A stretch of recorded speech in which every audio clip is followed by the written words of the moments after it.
morning for me always. So my name is Nasi Lemak Mak Jah, or you can call me Nasi Lemak Mak Jah. Nice to meet you. We come very far because I heard a lot about your food. Yes. Thank you, so nice of you.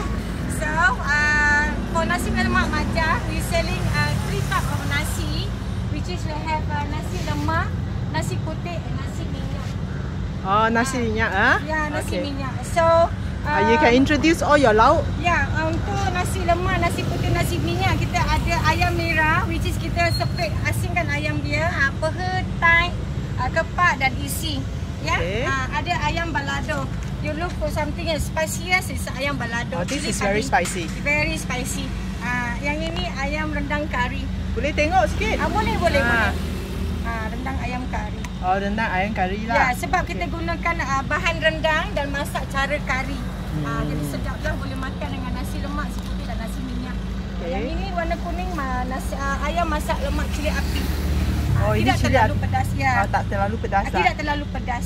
Okey, untuk ayam ada ayam goreng crispy. Ikan keli pun banyak jenis ikan keli, ya. Keli masak lemak, keli balado, keli merah.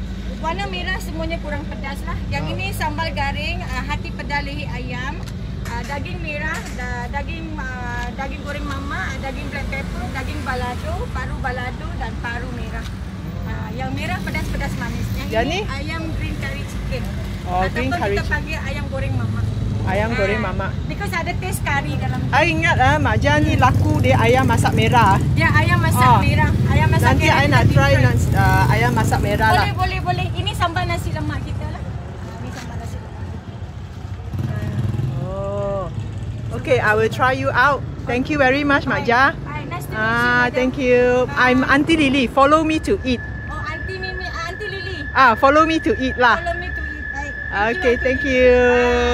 Bye.